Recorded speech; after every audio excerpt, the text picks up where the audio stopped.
بسم الله الرحمن الرحيم. المشاهد الكريم والمشاهدة الكريمة لقناة سلام الإعلامية، تحية طيبة مباركة.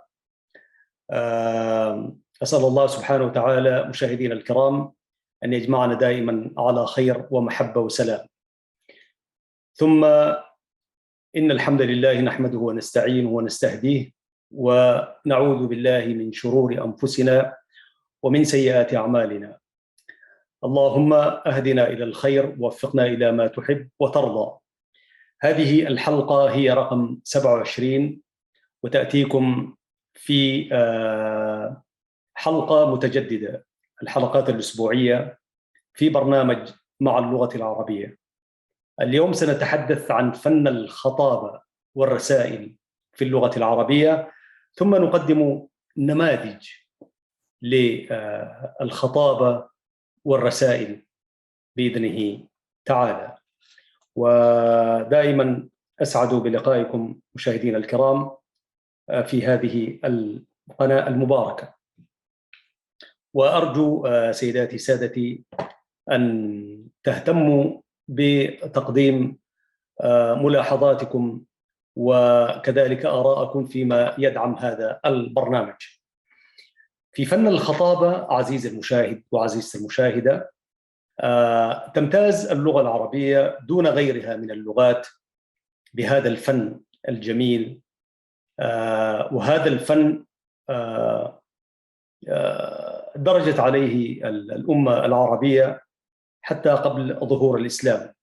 وعندما جاء الإسلام وجاء برسالته أي القرآن الكريم، يعني دفع بفن الخطابة إلى الأمام، لأنه جاء بأفصح ما تحدثت به العرب، وهو كلام الله سبحانه وتعالى في قرآنه الحكيم. ولأجل هذا يعني درجة المناهج التربوية والتعليمية، سواء كان في السودان، في إريتريا، في كثير من دول العالم العربي تحديدا، أن يهتموا بفن الخطابة. وكان ضمن المناهج والأنشطة التي كان يمارسها ويقوم بها الطلاب فيما يسمى بالجمعيات الأدبية. وهذه الجمعيات الأدبية خرجت جيل بل أجيال تمرسوا في الجمعيات الأدبية وامتهنوا أو اكتسبوا الشجاعة الأدبية والثقة بالنفس، وتعلموا فن الخطابة كيف يكون. وإن أنسى لا أنسى عزيزي المشاهد، حتى أنا على المستوى الشخصي والتجربة التي عشتها من المرحلة الإعدادية، ما أعتقد أنه المدارس السودانية التي درسنا بها المراحل كلها، المرحلة الابتدائية ما أظن كان فيها الجمعيات الأدبية، تبدأ من المرحلة الإعدادية. ففي المرحلة الإعدادية لا تكاد تكون في مدرسة ما فيها الأنشطة بتاع الجمعيات الأدبية، وهناك الطلاب وهم في النشء يتدربون على فن الخطابة والثقة بالنفس واكتساب مهارة الحديث والتحدث إلى الناس منذ الطفولة والصغر، ثم تنشأ عندهم تلك الملكة في الخطابة ومواجهة الجمهور والحديث. وطبعا مع العلم والتجارب والتحصيل الأكاديمي تنمو ذلك اللون من الفنون. وزي ما قلت عزيزي المشاهد وعزيزتي المشاهدة، يعني نحن خريجي تلك الجمعيات الأدبية، بل وفي فترات مبكرة تولينا قيادة الجمعيات الأدبية ولا فخر، وكان لها الدور الكبير في أن تهيئنا لمثل هذه الإطلالات التي نطل عليها عبر هذه الشبكة المباركة وغيرها من المراصد الإعلامية. ما في شك أنه التخصص في العمل الإعلامي يعني ساعد كثير، ولكن المران في الجمعيات الأدبية وأنك تتحدث في مواضيع أحيانا ذات أنت ما عارف عناوينها وما عارف محتواها كثير، لكن أن تقف أمام الطلاب ويكون في ضابط الداخلية أو مدير المدرسة ويشرف على العملية، هذه ليست بالمسألة السهلة. والخطابة وكتابة الرسائل يعني هي فن من الفنون يتعلم عليها الطلاب، والآن مع الأسف الشديد كثير من المناهج في الدول العربية تراجع هذا اللون وهذا الفن من الخطابة. أنا حقيقة وأنا أعد لهذه الحلقة رجعت إلى المكتبة فوجدت ما يلي، إن شاء الله أنا أقدم لكم حتى ما نستفيد منه جميعا. لكن قبل هذا وذاك أقول إن كل شيء يتعلق بهذه اللغة العربية في كل دروب الفنون في كل أنواع الكتابات كان للإسلام الدور الكبير في تهذيبها وتطويرها ورفع يعني مستوى الفصاحة والبلاغة فيها. واحد منا فن الخطابة والرسائل. الرسائل ما كان يكتبها أي واحد يعني، لأنه هي فن، وهناك من أعطاه الله الموهبة كيف يكتب الرسائل، والأدب العربي يعني زاخر برسائل. إن شاء الله نحن في يوم من الأيام حنجي نقيف عندها ونقدم ما فيها من جمال الكتابة وقدرة الإفصاح والإبانة، وكذلك التكثيف والترميز وغيرها من الفنون في فن الرسائل.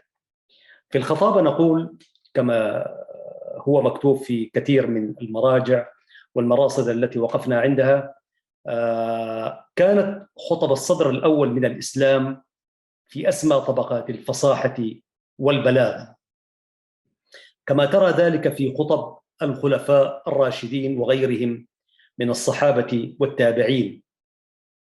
يذكرون على سبيل المثال كمعاوية وزياد وعبد الملك والحجاج وقطري بن الفجاءة وأبي حمزة وواصل بن عطاء وغيرهم كثر من أولئك النجوم وأولئك الأساتذة في فن الخطابة.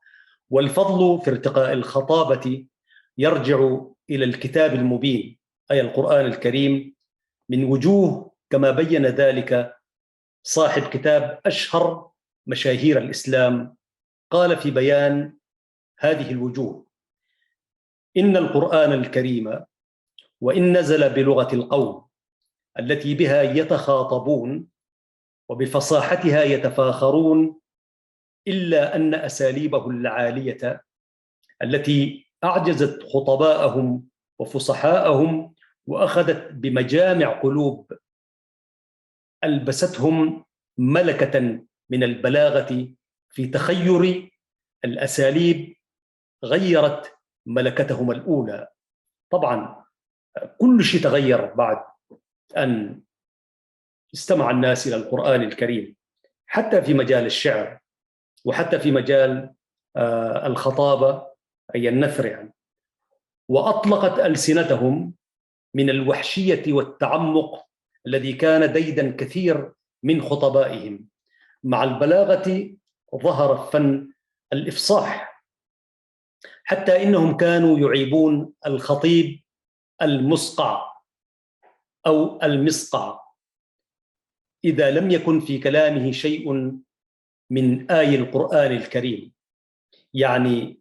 وهناك كثير من الناس اليوم وهم يتحدثوا يدخلوا من القرآن الكريم في سياق جمل يعني بتعطي الكلام قوة وجزالة وفصاحة وبيانا في نفس الوقت.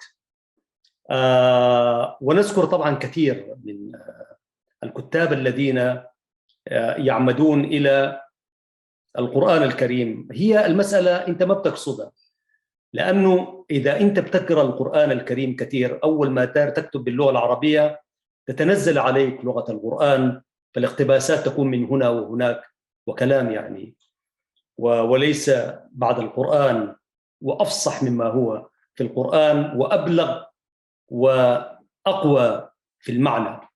وهنا أنا طالما أنا أتحدث عن في القناة عن الخطابة والفصاحة، أذكر اللواء المتقاعد يونس محمود السوداني، رجل عسكري لكن كان له خطاب سياسي، كان تحت عنوان الحديث السياسي.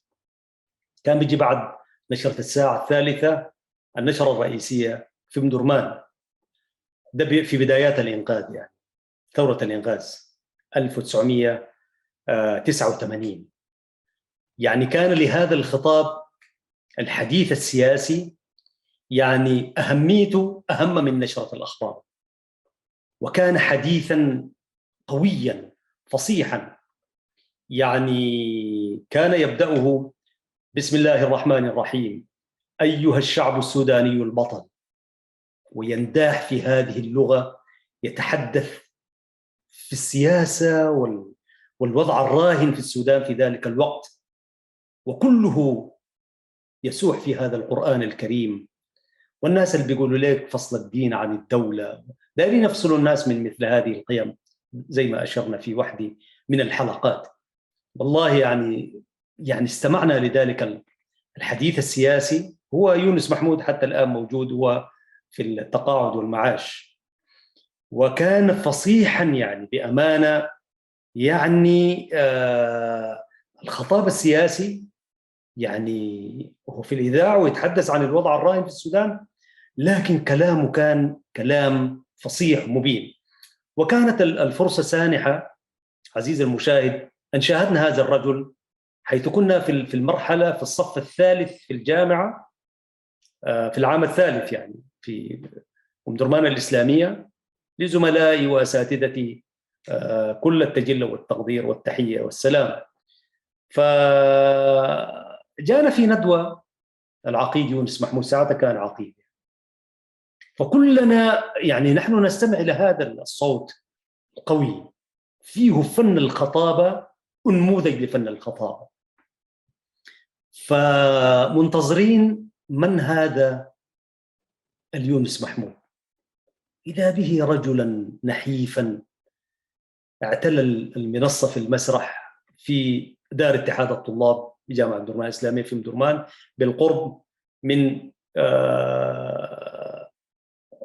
الدار بتاعت حزب الأمة والبريتش كونسل جنبه وهيئة الكهرباء وهكذا، والكلام ده سنة في الثمانينات يعني. فيونس محمود يعني اعتلى، رجل نحيف ولابس سفاري كده أبيض، وقعد على الهناية وبدأ يتحدث.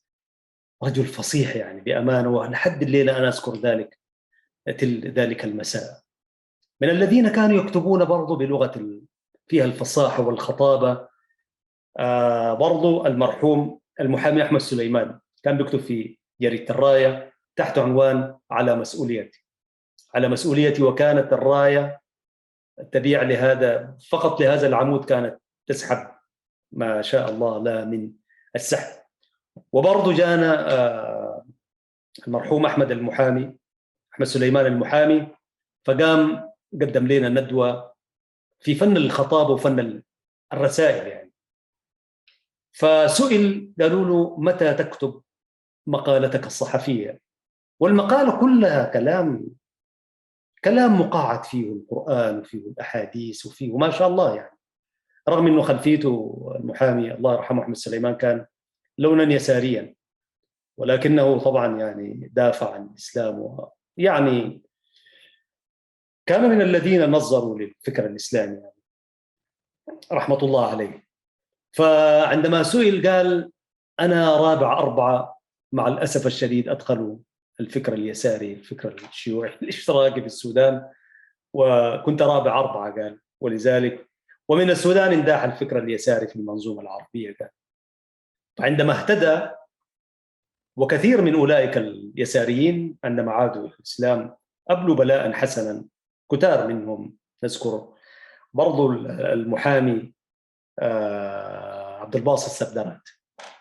يعني هذا الرجل عندما يكتب كذلك يكتب كتابة يعني فيها فن الخطابة وفن الرسائل.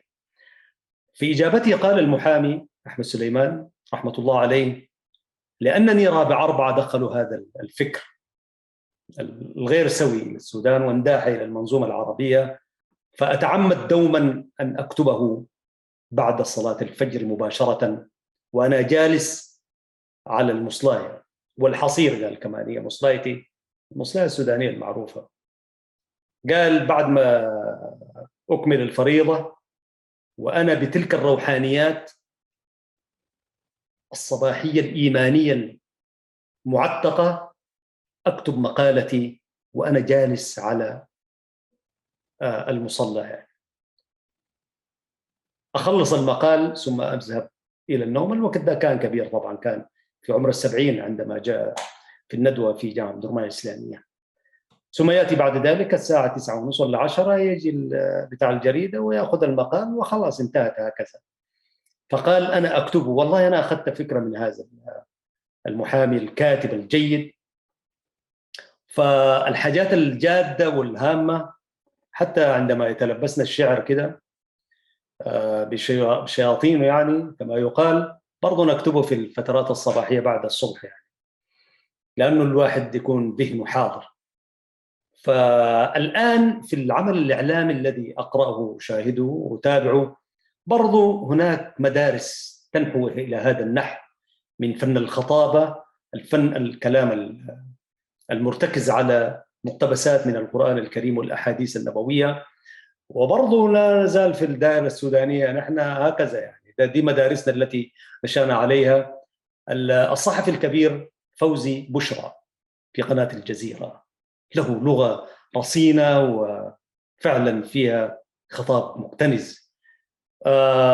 محمد فال أيضا برضو في قناة الجزيرة يكتب بذلك الأسلوب، وأنا أحاول قدر الإمكان والله نستفيد من هذه المدارس.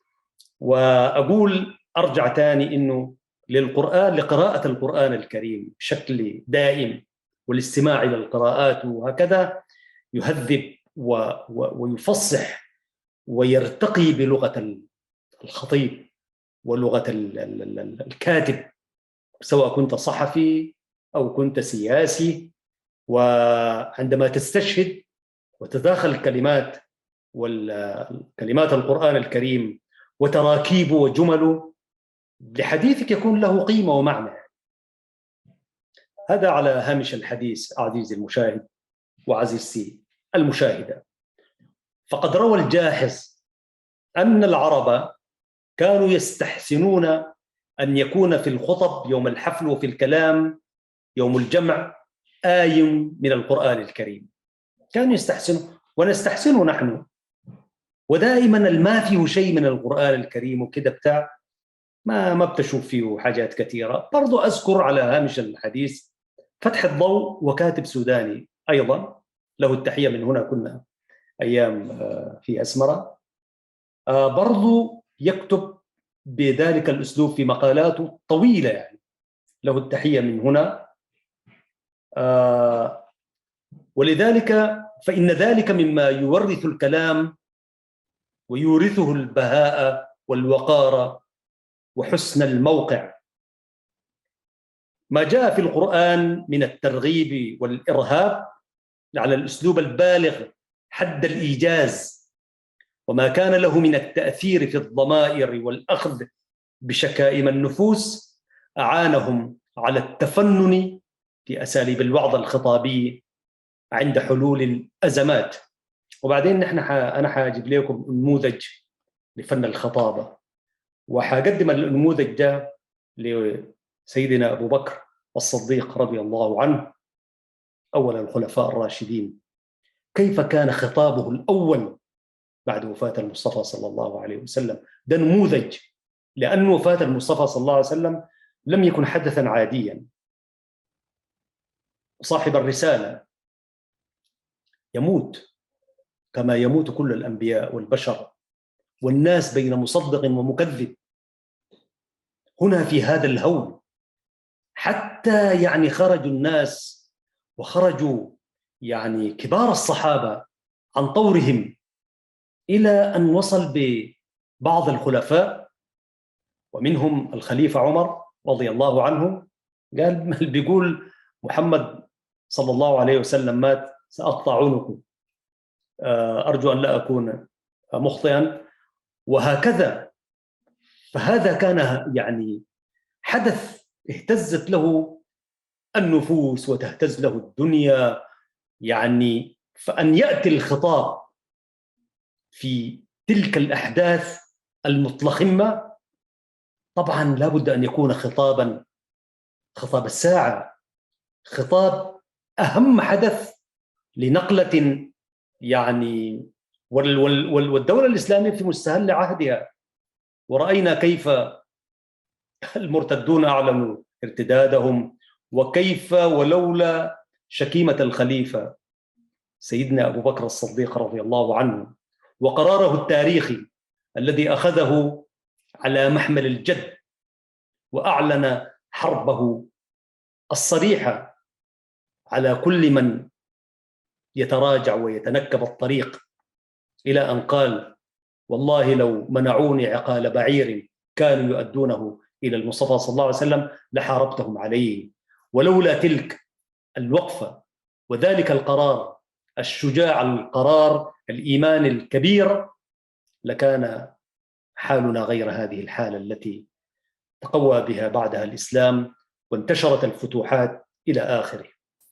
ففي ذلك اليوم يعني أن ينبري الخليفة أبو بكر الصديق، وأنا حقرأ لكم أول خطاب تلاه للأمة الإسلامية بعد وفاة المصطفى صلى الله عليه وسلم، كما قالوا: ما محمد إلا رسول قد خلت من قبله. حتى هذه الآية التي قرأها الصحابة رضوان الله عليهم صباح مساء، لكن لهول الحدث، هذا سيد الخلق يعني حامل الرسالة، هذه الأمة توفاه الله بعد أن اختار هو بنفسه أن يلقى ربه راضيا مرضيا. فتلا عليهم أبو بكر الصديق: وما محمد إلا رسول قد خلت من قبله الرسل أفإن مات أو قتل انقلبتم على أعقابكم ومن ينقلب على عقبيه، إلى آخر الآية، رضي الله عنه وأرضاه. ففي خطابه سنرى كيف جاء الخطاب في ذلك اليوم. بالعودة، فإن ذلك مما يورث الكلام البهاء والوقار وحسن الموقع. نعم.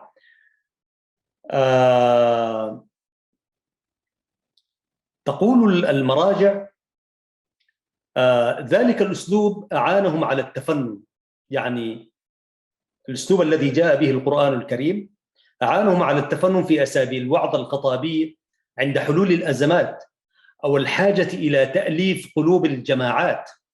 طبعا تفرقت الأمم ساعتها والأهواء ضربت بعضهم ببعض، حتى لقد كان الخطيب البليغ يدفع بالخطبة الواحدة من الملمات ما لا يدفع بالبيض المرهفات، ويملك من قلوب الرجال ما لا يملك بالبدر والأموال.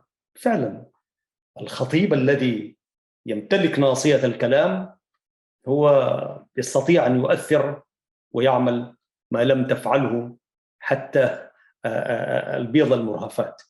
إن الإسلام عزيز المشاهد بما هذب من أخلاقهم وألان من طباعهم وعدل من شيمهم، أدخل من الرقة على عواطفهم ما رق به كلامهم، وكثر للمعاني المؤثرة في نفوسهم اختيارهم في مخاطبتهم وخطبهم. كذلك إن الإسلام بما مهد لهم من سبيل الفتح ومخالطة الأمم، وبما منحهم من سعة السلطان والسيادة على الشعوب، وفر لهم الأسباب الداعية إلى التوسع في الخطابة بما تتطلبه حاجة التوسع وتقتضيه عادات الأمم المحكومة وأخلاقها. وكان الخطباء عزيز المشاهد وعزيزة المشاهدة في ذلك العصر يمسكون بيدهم العصا أو المخصرة كما كان عليه خطباء الجاهلية. قال عبد الملك بن مروان: لقد ألقيت الخيزرانة من يدي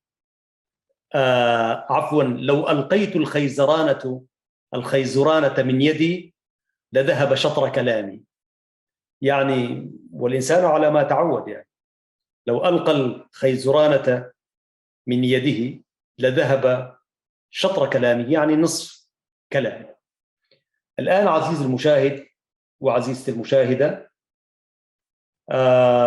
سأتوقف هنا لفاصل قصير، ثم أعود بعد ذلك وأقدم الخطبة الأولى للخليفة الأول أبو بكر الصديق رضي الله عنه وأرضاه.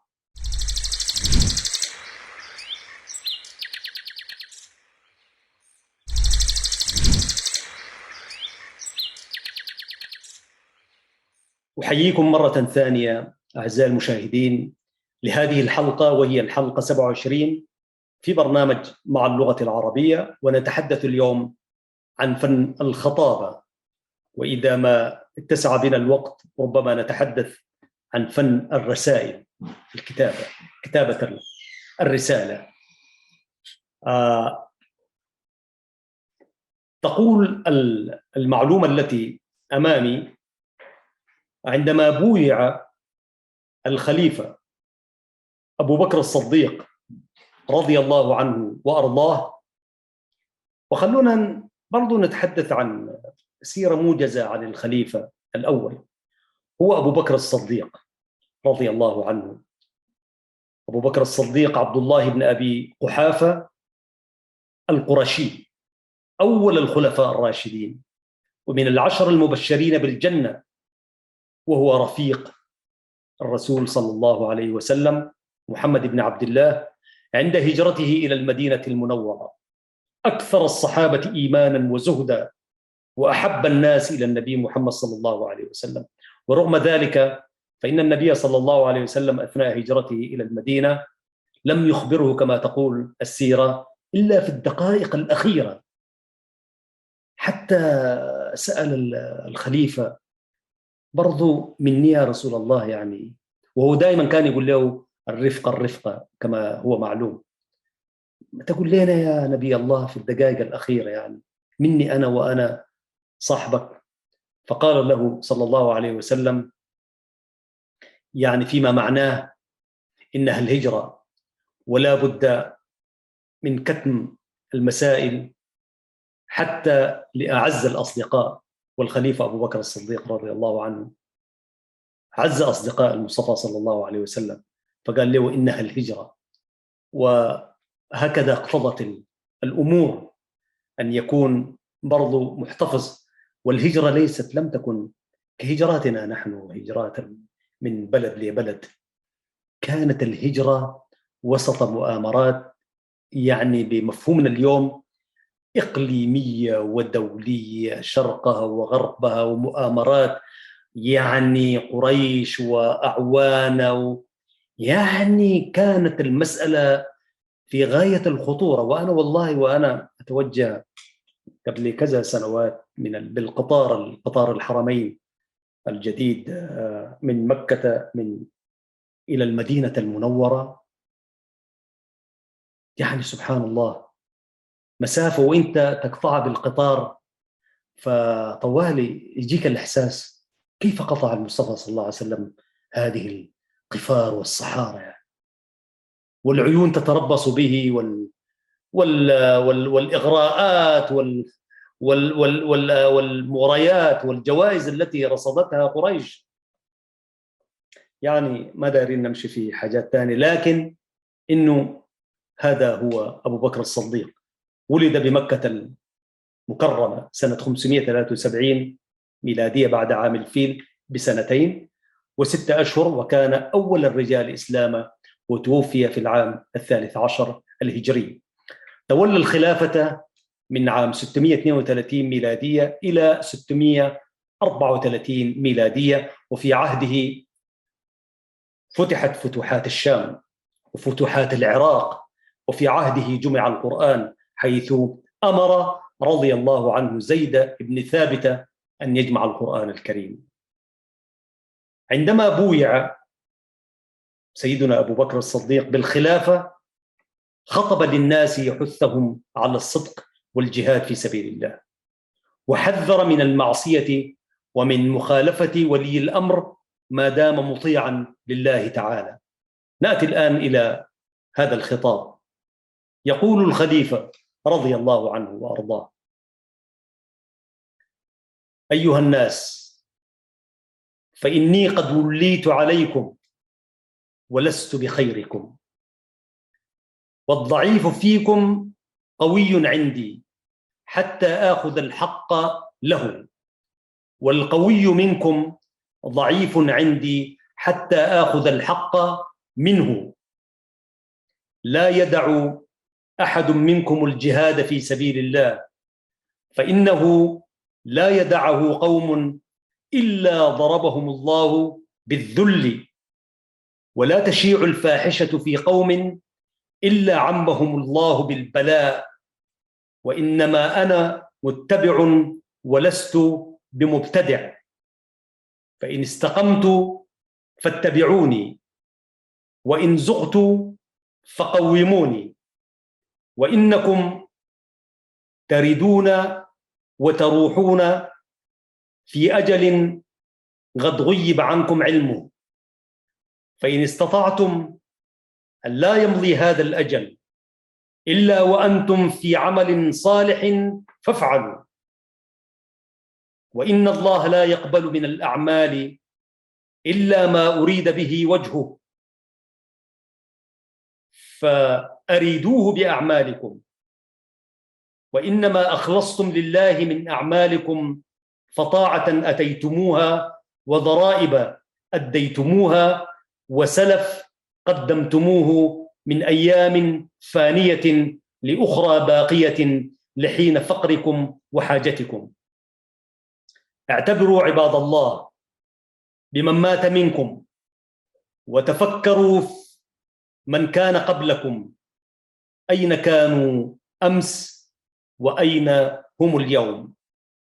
وقال رضي الله عنه: أين الجبارون؟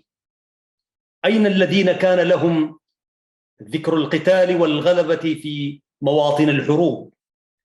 قد تضعضع بهم الدهر وصاروا رميما، قد تركت عليهم القالات الخبيثات، وإنما الخبيثات للخبيثين والخبيثون للخبيثات. وأين الملوك الذين أثاروا الأرض وعمروها ثم بعدوا ونسي ذكرهم وصاروا كلا شيء؟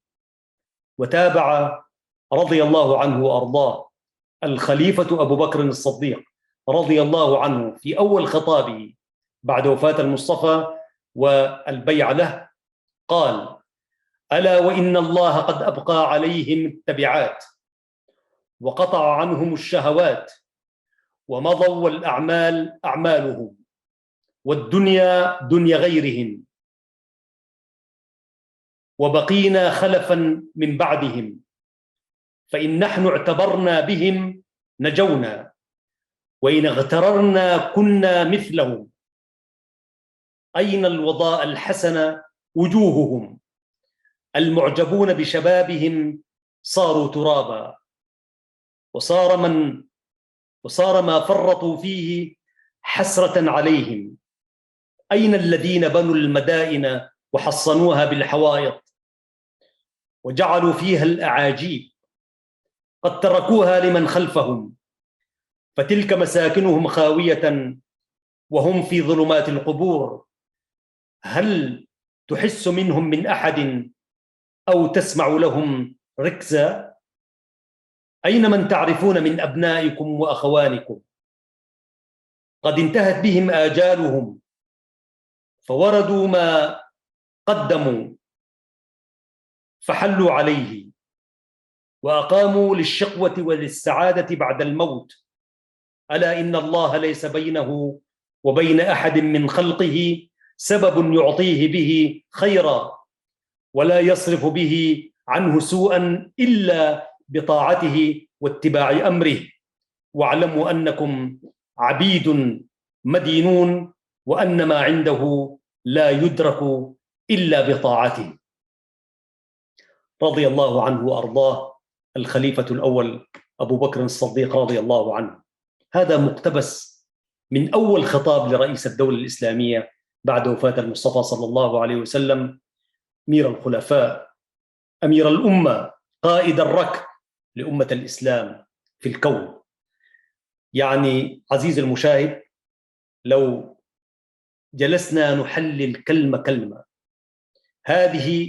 هذا المقتطع الذي استمعتم إليه من الخليفة رضي الله عنه وقرأناه، ونرجو ونسأل الله سبحانه وتعالى أن لا نكون حرفنا فيه شيئا، فإن زللنا فمن الشيطان، وإن وفقنا فمن الله ومنه وكرمه.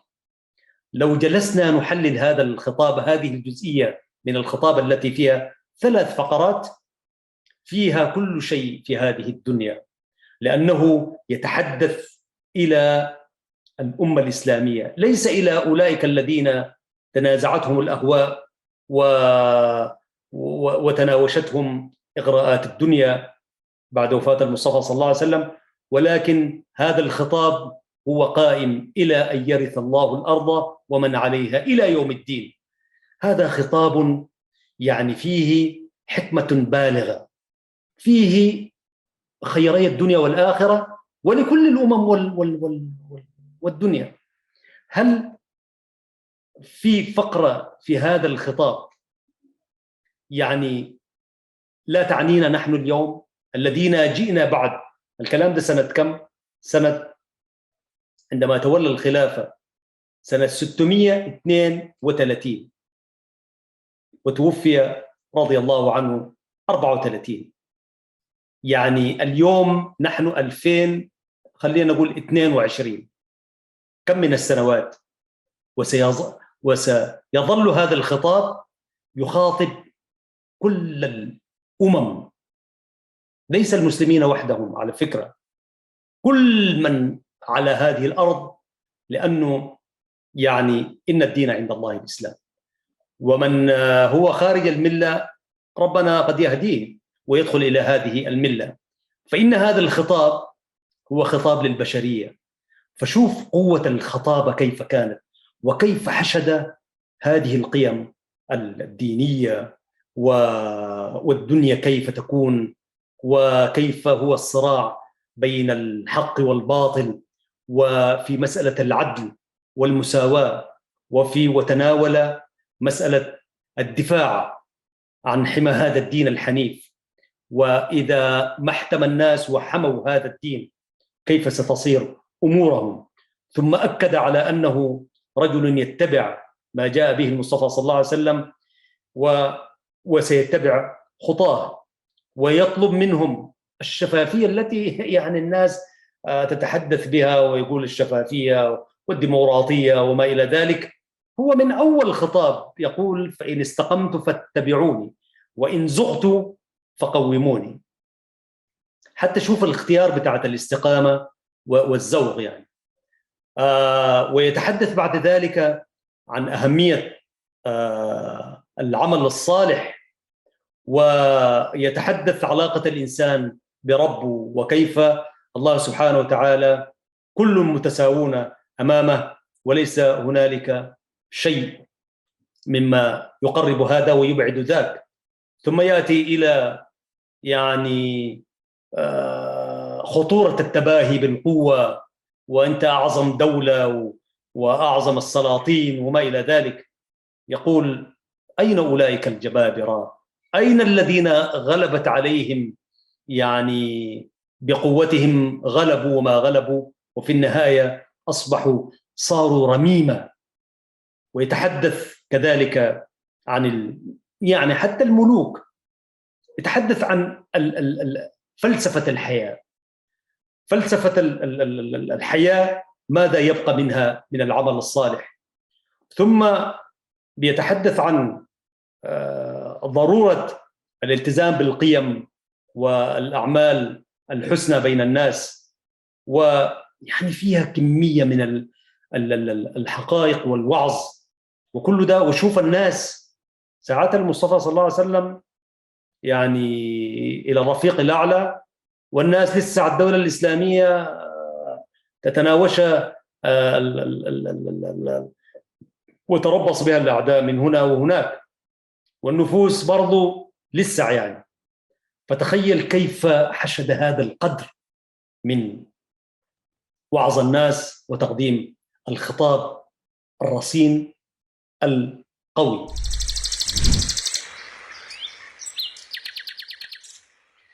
عزيزي المشاهد وعزيزتي المشاهدة، نواصل معكم هذه الحلقة. توقفنا في الخطاب الأول للمصطفى سيدنا أبو بكر الصديق رضي الله عنه بعد أن تولى الخلافة بعد المصطفى صلى الله عليه وسلم، كيف قدم خطابه الأول فيه كمية من الحشد، كمية من دستور الأمة. يعني دستور الأمة لو حللنا هذا الخطاب نلاقي فيه كل شيء يعني. ثم نأتي الآن إلى فن الرسائل. كما قلنا إنه والرسائل مرتبطة بالخطاب، بفن الخطابة يعني. فإذا لم تكن تكتب الرسالة أو الخطاب الذي سيلقيه المتحدث، فما بتكون بذلك المستوى، فهي تبدأ بمحتوى الرسالة وكيفية كتابتها. رضي الله عنك خليفة المؤمنين سيدنا أبو بكر الصديق رضي الله عنه، ورضي عن كل الصحابة، أبو بكر وعمر وعثمان وعلي، وعن التابعين والتابعين بإحسان إلى يوم الدين. في فن الرسائل تقول المراجع التي أمامنا: في صدر الإسلام كانوا يكتبون من فلان إلى فلان، وجرى على ذلك الصحابة والتابعين حتى ولي الوليد بن عبد الملك. حتى لو رجعنا لصلح الحديبية برضو هذا ما عاهد عليه، كده كده موجودة الصيغ هذه. عندما ولي الوليد بن عبد الملك أمر أن لا يكاتبه الناس بمثل ما يكاتب بعضهم بعضا، وبقي الحال كذلك إلا ما كان من سيدنا عمر بن عبد العزيز ويزيد ابن الوليد حين اتبعا السنة الأولى، وبعد ذلك رجع الأمر إلى ما كان عليه الوليد. وفي أواخر الدولة الأموية أخذت الرسائل أسلوبا غير الذي كانت عليه، ودخلتها الصنعة والقصد إلى تنميط اللفظ، وابتدأ ذلك الانقلاب بعبد الحميد بن يحيى الكاتب، ويلقب عبد الحميد الكاتب، وهو أول الطبقة الثانية من الكتاب.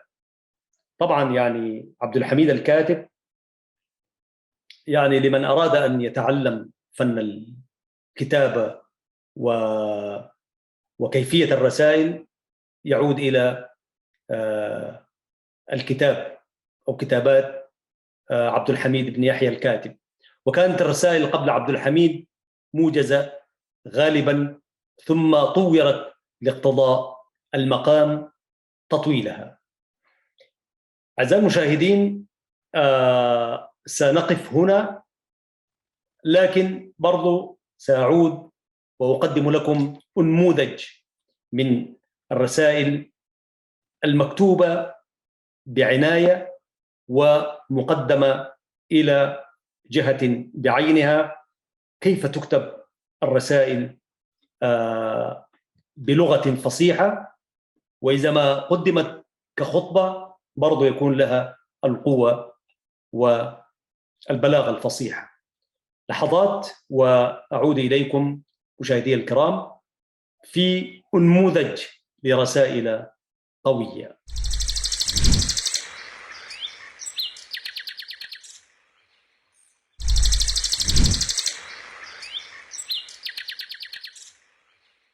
نعم عزيزي المشاهد، أقدم لكم هذه النموذج لرسالة، وذلك عندما كتب عمر بن عبد العزيز لما ولي الخلافة أو ولى الخلافة إلى الحسن ابن أبي الحسن البصري أن يكتب له صفة الإمام العادل. طلب سيدنا عمر بن عبد العزيز لما ولي الخلافة إلى الحسن ابن أبي الحسن البصري أن يكتب له صفة الإمام العادل، فكتب إليه الحسن. وهو حتى سيدنا عمر بن عبد العزيز كان رجلا كاتبا يعني. فقال له الحسن: اعلم يا أمير المؤمنين أن الله جعل الإمام العادل قوام كل مائل، وقصد كل جائر، وصلاح كل فاسد، وقوة كل ضعيف، ونصفة كل مظلوم، ومفزع كل ملهوف. والإمام العادل يا أمير المؤمنين كالراعي الشفيق على إبله، والحازم الرفيق الذي يرتاد لها أطيب المراعي، ويذودها عن مراتع الهلكة، ويحميها من السباع، ويكنفها من أذى الحر والقر. والإمام العادل يا أمير المؤمنين كالأب الحاني على ولده، يسعى لهم صغارا ويعلمهم كبارا، يكسب لهم في حياته ويدخر لهم بعد وفاته. والإمام العادل يا أمير المؤمنين كالأم الشفيقة البرة الرفيقة بولدها، حملته كرها ووضعته كرها، وربته طفلا تسهر لسهره وتسكن لسكونه، وترضعه تارة وتفطمه تارة أخرى، وتفرح بعافيته وتغتم بشكايته. والإمام العادل يا أمير المؤمنين وصي اليتامى وخازن المساكين، يربي صغيرهم ويمن على كبيرهم.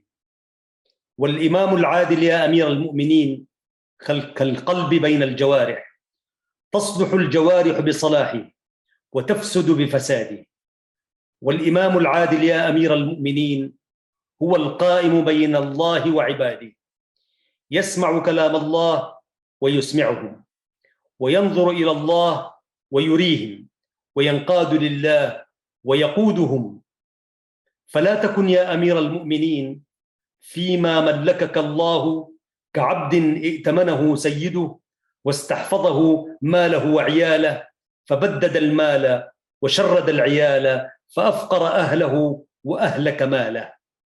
واعلم يا أمير المؤمنين أن الله أنزل الحدود ليزجر بها عن الخبائث والفواحش، فكيف إذا أتاها من يليها؟ وأن الله أنزل القصاص حياة لعباده، فكيف إذا قتلهم من يقتص لهم؟ واذكر يا أمير المؤمنين الموت وما بعده، وقلة أشياعك عنده وأنصارك عليه، فتزود له وما بعده من الفزع الأكبر. أنا أقول والله كل الفسد والفسق ممن تولوا أمور الناس، مسلمين كانوا وغير مسلمين، هم يفتقدون إلى مثل هذه الرسائل وإلى المستشارين الذين يمتلكون الحق أولا، ثم يمتلكون أساليب الإنارة والإرشاد.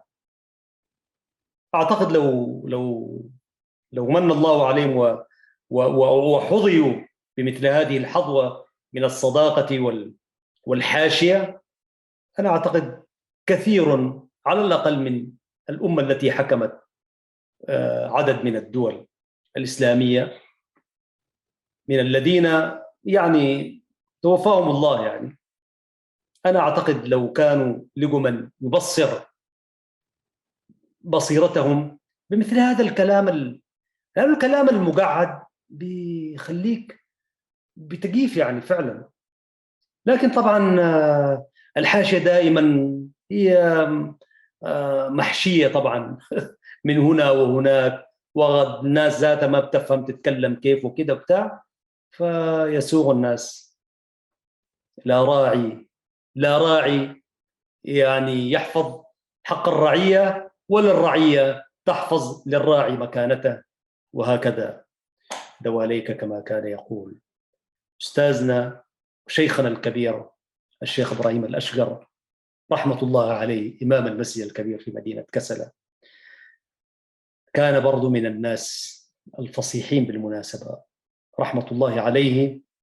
خطابه يوم الجمعة، درسه كان مليء بمثل هكذا درر، والله جاء هكذا، والعبارة التي ذكرتها وهكذا دواليك. أتوقف هنا عزيزي المشاهد وعزيزتي المشاهدة، مع التحية الحارة والشكر الجزيل أولا لله عز وجل على أن منحنا هذه السانحة لنتحدث فيما هو مفيد وفي أشراف الأمور. تحدثنا اليوم في الحلقة رقم 27 في برنامج مع اللغة العربية، تحدثنا عن فن الخطابة وكتابة الرسائل في هذه اللغة الجميلة التي نسأل الله أن يعطينا حبها، لأن حبها هو الذي يزين عقلنا ويهدينا إلى سواء السبيل. لا تلمني في هواها، ليس يرضيني سواها، لست وحدي أفتديها، كلنا اليوم فداها. نلتقيكم في الحلقة القادمة، مع تحيات محدثكم أحمد شريف في الإعداد والتقديم، وتحايا زملائي في الإشراف والهندسة الصوتية والإخراج. هنالك فريق يعمل، أسأل الله سبحانه وتعالى أن يجزيهم كل خير. ألتقيكم في الحلقة رقم 28 بحوله وقوته. السلام عليكم ورحمة الله وبركاته.